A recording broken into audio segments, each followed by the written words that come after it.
Bonjour, aujourd'hui on va faire une quiche, courgettes, aubergines.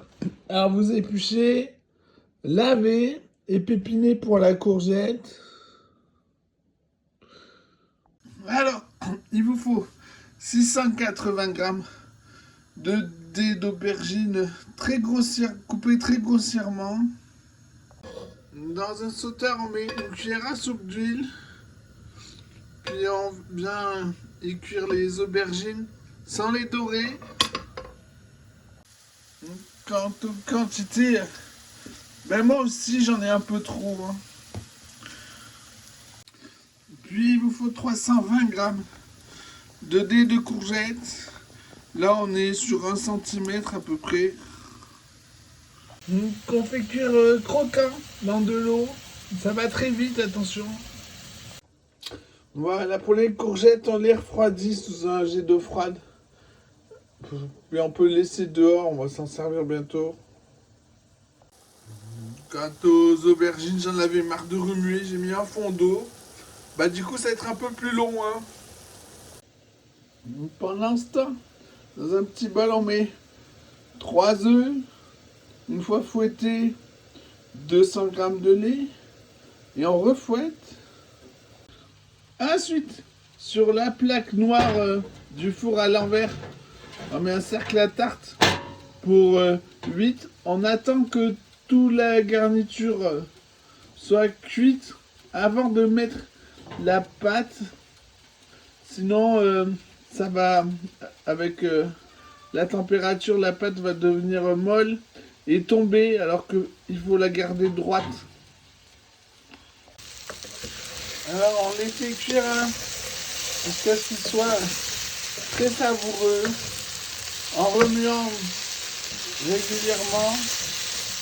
Là ils sont déjà savoureux mais on continue la cuisson.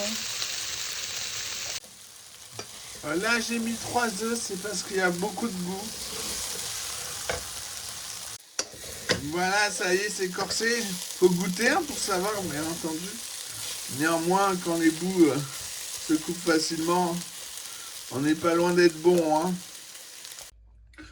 On met les aubergines à refroidir dans un baquet d'eau froide jusqu'à ce qu'ils soient tempérés.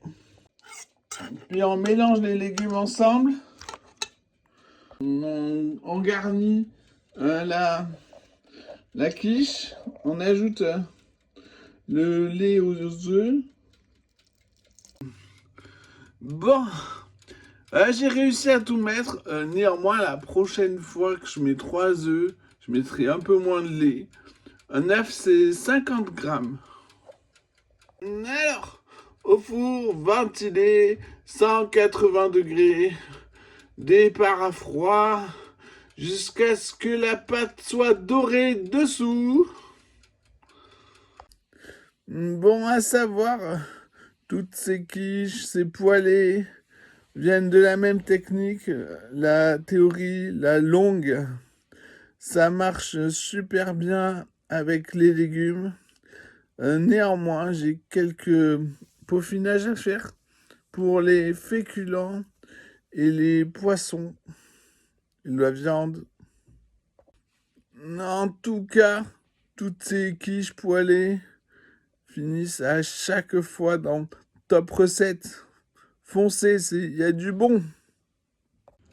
Une fois dorée, on la laisse tempérer dans le four éteint 15 minutes.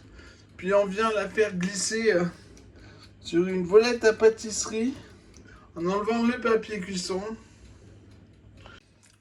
Ça manque un peu de sel et poivre. Pas grave, on peut mettre par-dessus.